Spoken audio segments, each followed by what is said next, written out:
Bonjour à tous. Aujourd'hui, nous allons parler d'une question qui revient régulièrement de la part des clients, c'est doit-on remettre les clés à un acquéreur avant d'avoir signé l'acte authentique? Donc, c'est-à-dire avant qu'il devienne réellement propriétaire du bien. Alors, est-ce qu'on peut le faire? Oui, bien sûr, on peut tout faire dans la vie, mais il faut se prémunir. Donc, si vous êtes accompagné par un agent immobilier, il vous accompagnera dans cette démarche. Parce que cette démarche peut vous permettre d'effectuer la vente telle qu'elle doit l'être. Certaines personnes de type acquéreur ont besoin de récupérer les clés assez rapidement pour se reloger, quelle que soit leur raison. Soit ils ont vendu un bien précédemment et ils se trouvent dans la situation où ils doivent se reloger, ou le notaire prend un peu plus de temps que prévu pour réunir toutes les pièces administratives pour constituer l'acte authentique. Donc ça arrive, et même ça arrive régulièrement parce qu'ils ont des obligations en termes de délai et que l'administration a un délai pour répondre à leurs différentes questions et leur transmettre les pièces. Donc, dans ces cas-là, si l'acquéreur a de réelles raisons de vouloir récupérer les clés avant la signature de l'acte authentique, il est préférable de se rapprocher de son notaire et de faire les choses dans les règles. C'est-à-dire mettre en place une convention entre l'acquéreur et le vendeur où vous définissez les conditions d'occupation du lieu. C'est-à-dire qu'il faut savoir si l'acquéreur souhaite faire des travaux dans le logement. Donc, s'il souhaite faire des travaux dans le logement, quel type de travaux, quelles sont les entreprises qui vont participer, s'assurer que ces sociétés soient bien garanties et leurs assurances, leurs décennales. Donc, tout ça peut être bien entendu défini clairement dans la convention.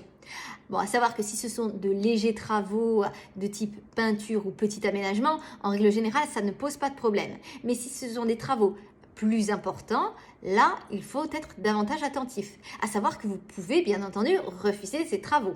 Alors, à savoir que si le bien est en copropriété, il faut bien prendre en considération que l'acquéreur ne peut pas toucher à tout ce qui est partie commune sans le consentement en assemblée générale. Donc là, vous ne pouvez pas, vous, en tant que tel, sans avoir fait de demande particulière, lui accorder ce type de possibilité. Bon, à savoir que le notaire, connaissant bien la réglementation à ce niveau-là, sera vous conseiller en la matière.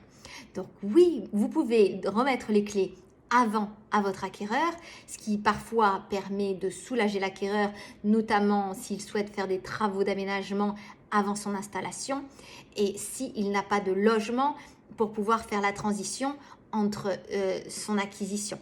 Bien entendu, avant de faire cette convention, quoi qu'il arrive, il faut lever toutes les conditions suspensives.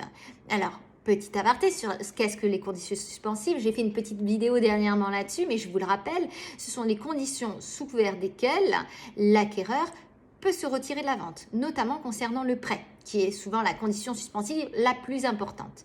Donc, dès que ces conditions suspensives sont levées, il n'y a pas de souci. Alors, quoi qu'il en soit, il faut aussi définir sur la convention les termes selon lesquels l'acquéreur ne deviendra propriétaire qu'après la signature de l'acte authentique. Et si cette signature n'a pas lieu, l'acquéreur devra partir du logement et vous restituer votre bien. Donc tout ceci doit être défini clairement pour que les parties soient protégées, que ce soit l'acquéreur et le vendeur. Mais vous pouvez remettre les clés à votre acquéreur. Voilà, j'espère que cette vidéo vous servira dans votre acquisition ou dans votre vente. À très bientôt pour une prochaine vidéo.